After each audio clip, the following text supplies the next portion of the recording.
I'm willing to learn. And no one can hear that voice but you. And no one can take it away. It makes all the difference in the world. Can't you wait until we're ready to break? Oh, what, for this? It's in. It's new business. Well, you'll have to dream up something more subtle than that if you want to get into this act, Vincent. You're not going to light a cigarette in the middle of my line.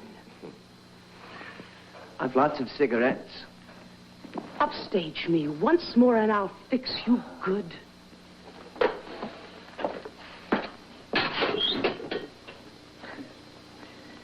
Your temperament, dear Maxine, fails to impress me. I shall go on playing my part exactly your as I part? feel. Why, as an actor, you couldn't do a walk-on in a dog show. That's enough! It's too bad your wife can't buy talent for you the way she buys parts. You need it. I'm warning you, Maxine, leave my wife out of this. Why? Without her money, you couldn't walk through that stage door, and you know it. You pathetic ham. What did you call me? Stop, Vincent, stop it! Both of you, that's enough of that. I'm warning you, Maxine. You started this, and I'll finish it someday. I promise you. Vincent and I had another fight. A nasty one. It's too bad, Max. For him. He's insufferable. And I'm going to do something about it. Well, apparently neither one of us are in the mood to fuss over dinner. I'll go down to the corner and get something from the delicatessen. Okay?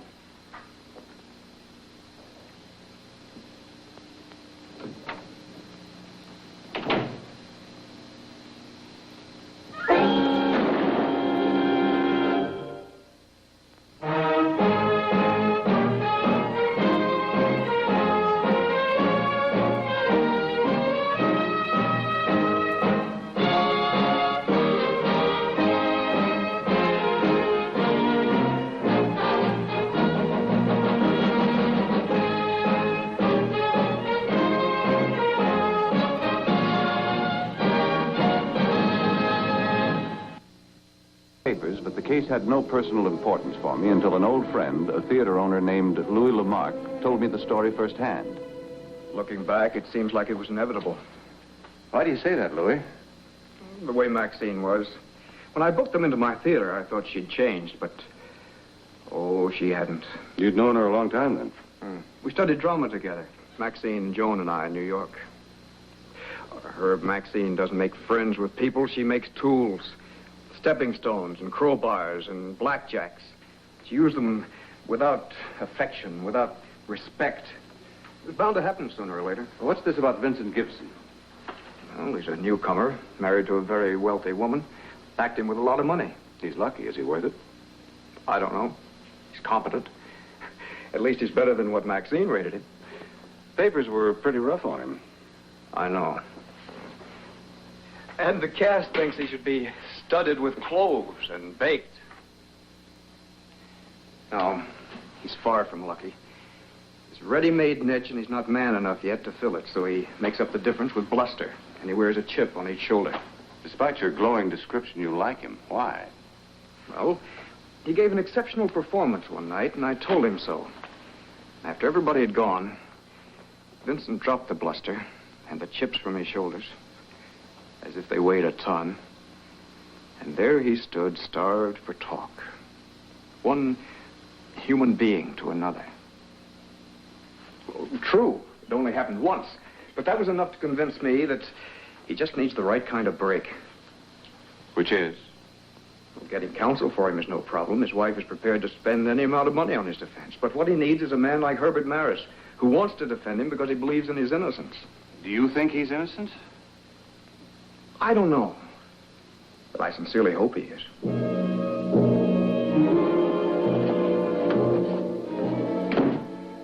You still want to talk to Vincent Gibson? Mm-hmm. He's arrogant, smart aleck, pompous, and a phony. Well, other than that, what have you got against him? He committed a murder. Well, that's why I'm interested.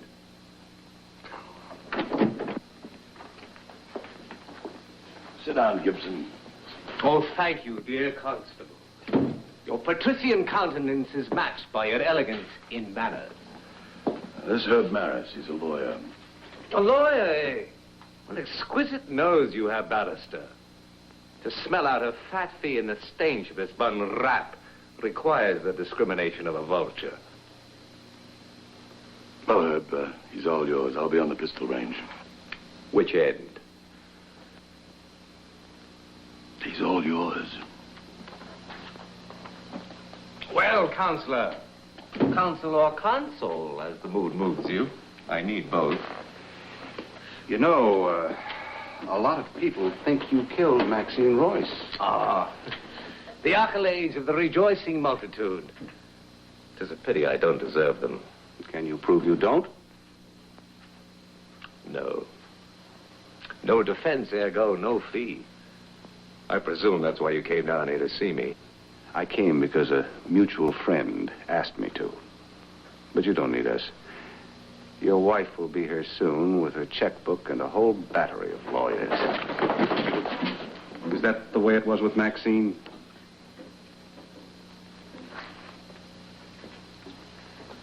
Yes. Every time she spoke to me, she twisted that knife just a little bit more. I would have killed her gladly if I could. Do you have any idea what happens to your manhood when you have to accept help when you don't want it? You say it'd be thrilling to plant your flag on the summit of a mountain. But instead they bring that summit down to you on a platter. And then they're hurt because you're not grateful. So you plant your flag like a clown while they keep laughing. But you still want to climb that mountain. At least to try. Why not try it now?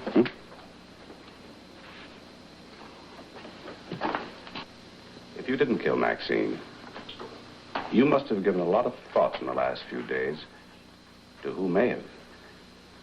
Yes, but nothing. Do you remember anything that could have happened in the past few days that didn't seem to fit just right? Well, Maxine had a friend, Joan Hammond. She brought her boyfriend to our opening night party. I remember he came back to rehearsal several times alone. And I guessed he was interested in Maxine. Was Joan upset over it? No, not that I know of. I guess that's about all. You know, Herb, there's also a 40-minute gap in his alibi that fits in with the time of the murder. Now, what more do you want? Well, if that question isn't purely rhetorical, I'd like to see the apartment, and I'd also like to talk to Joan Hammond. I already have. She was at a delicatessen at the time. She got back to the apartment, found the body, called the police. Now, unless she is the world's most cold-blooded actress and fastest sprinter besides, it's not going to do you any good. You still want to see her? If you don't mind. As I told Lieutenant Weston, I met Maxine in New York. We were in drama school together. You plan to be an actress? It was a childish dream. I soon found out I wasn't cut out for it. Maxine went on to become a star. Did you ever think if you'd stuck with it that you might have gone as far? No. Max had a lot more drive than I did. When she wanted something, there was no stopping her. Joan, did you girls often bring in meals from a delicatessen? No, but we were both tired and on edge. We didn't feel like cooking. Max had had that fight with Vincent, and, well, I'd been a little upset over an argument with my boyfriend, Steve. I didn't mention that, did I? No, you didn't. Miss Hammond, tell me, what is Steve's last name? Riker. Steve Riker. What was the argument about, Miss Hammond? Well, that can't possibly have anything to do with this, can it? Forgive me. Prying gets to be a habit after a while. How well did Riker know Maxine? Well, they didn't know each other at all. They'd met at a cocktail party for the cast. Did he like the theater? I mean, did he go to watch rehearsal some of the time? I should say not. He was much too busy for that. In fact, That's what our argument was about. He'd gotten himself so tied up in that housing project of his at Birchwood that he didn't have any time for me. No man should ever get that busy. Well, Counselor. I guess that's enough. Thanks, Joan. Both you and Lieutenant Weston have been very patient with me. Good day, Miss Hammond. Good day.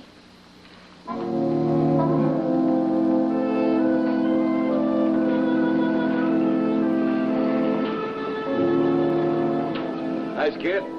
Yeah, but she lied to us, or somebody lied to her. Herb, has it ever occurred to you I might just possibly have the #1 liar in jail already? I'd still like to find out what Steve Riker has to say about it. Yeah, well, let me know what you find out. I've been chasing wild geese all night. I'm going to sit this one out.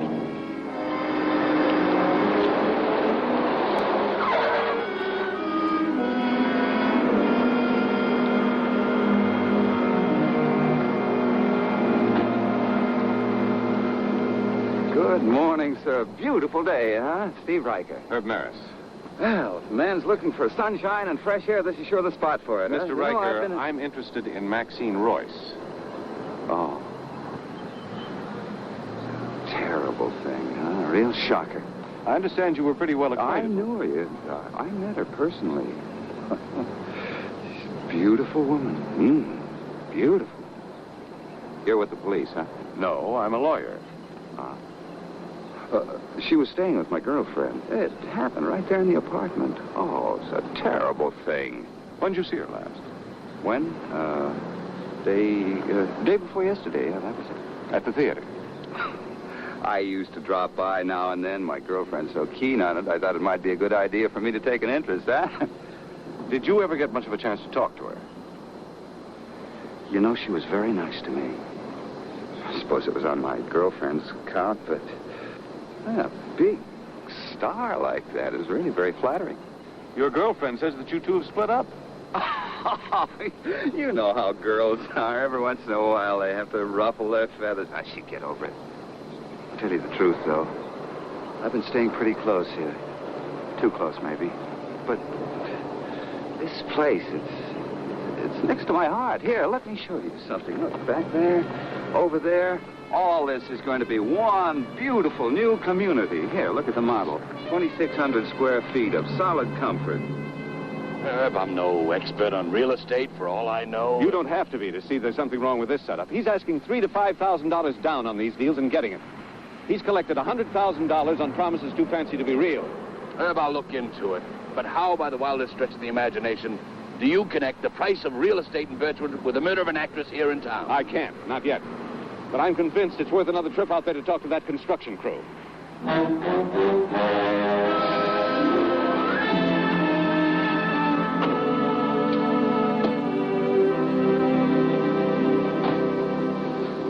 Johnny, I've got to talk to you. All right.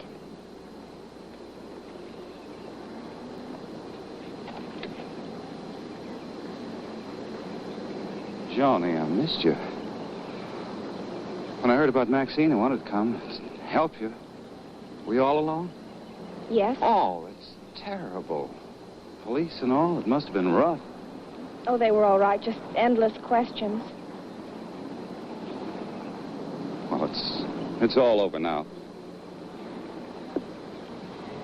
Well, I thought so. But a lawyer came to see me this morning. Yeah, Maris. He came to see me, too. I guess you told him about me, huh? I mentioned that you'd met Maxine at that cocktail party. And I said that we'd had an argument. Well, if he's going to defend the guy, it's probably just routine. But about us, that argument... It was half my fault, Steve. Oh, no. I had no excuse for acting the way I did. So, a lot on my mind. Does that give me the right to blow up? Huh? It doesn't give me the right to be suspicious and angry. No. What else could you think?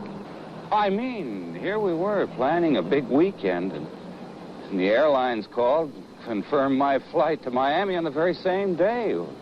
I sure got my wires crossed. Well, there wouldn't have been an argument if I hadn't answered the telephone. But it's hard to be in two places, even for a man like Steve Riker. There's only one place I want to be. And that's the within easy reach of you?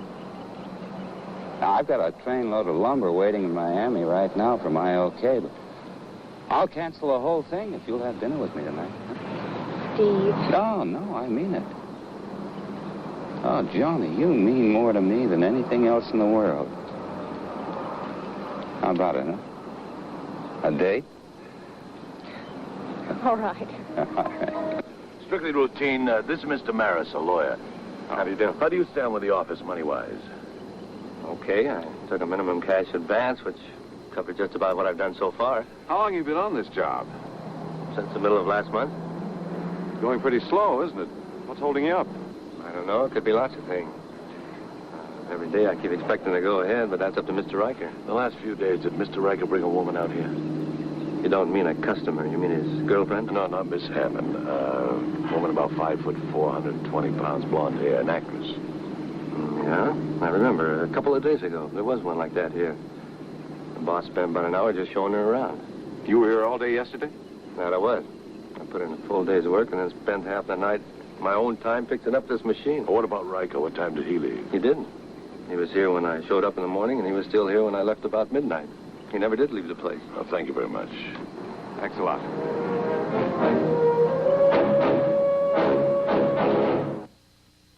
Second visit to Riker's project revealed nothing illegal. It left plenty of room for doubt.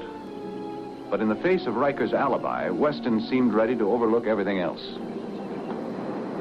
We went over all of that this morning. I know, Miss Hammond, but things have come up that need to be clarified.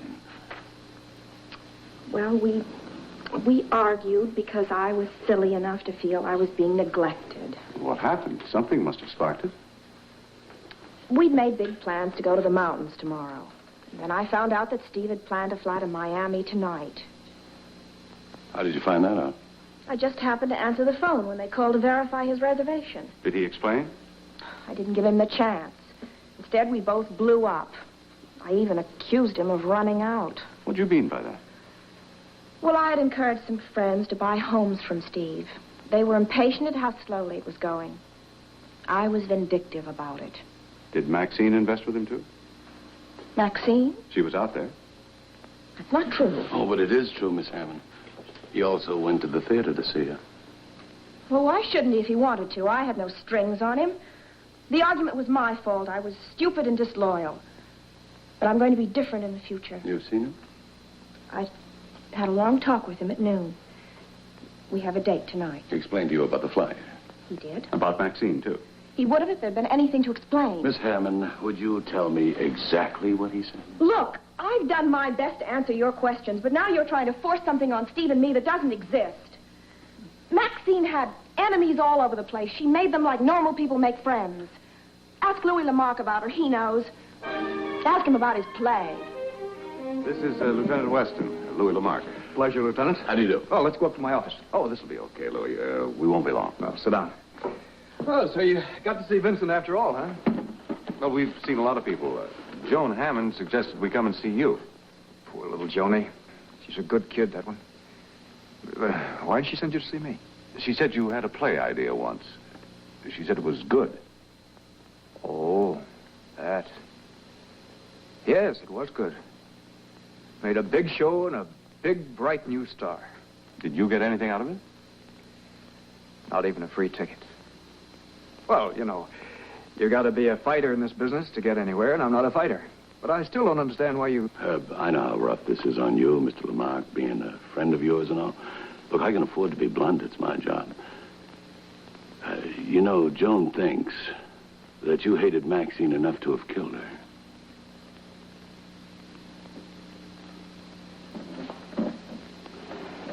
That dame is a monster. You mean Joan? No, Maxine Royce. It was bad enough when she was alive, but look, she's been dead for 24 hours. She has everyone she ever knew clawing at each other. Where were you that night? I was at a board meeting, the Civic Theater League. Who can I check it out with? We finished early. Let's see. Oh, you might try Dr. Barry. Thanks, I will. I'll do that. There was just one direction for Maxine. That was up. She used friends to step on, that's including Joan. 3 times that kid had gotten a part in New York. And 3 times, Maxine wormed her way through the back door of the producer's office and cut her out. Joan came back from New York completely defeated. Hate Maxine? You bet I did. I didn't kill her. I see. Oh, thanks, Lou. We'll see you.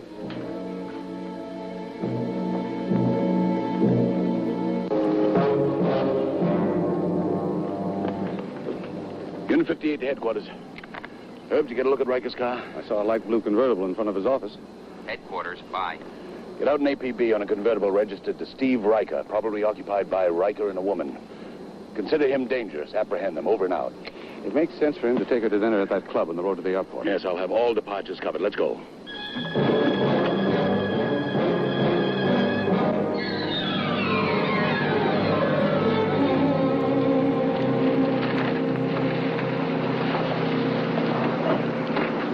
What's the matter? Something's wrong. No need for you to worry about it, Joan. The doggone fan belt's giving me trouble. Better look at it.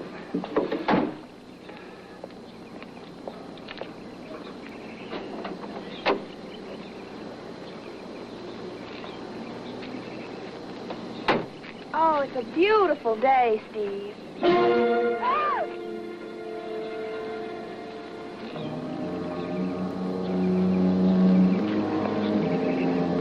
Well, what are you waiting for? Go ahead, get it over with. Don't look at me like that, lady. Look at him. He hired me to kill you. Twice he hired me. Go on! Seems like I got the right apartment, but the wrong girl. The way I see it, it wasn't my fault. But now he wants to welch on that first job. And nobody gets away with that.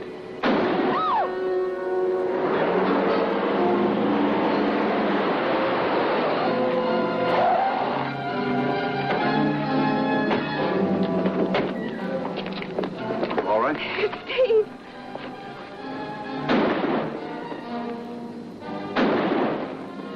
Drop the gun.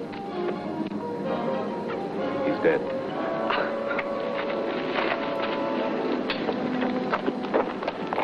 It's all right now. It's all over. He said he made a mistake.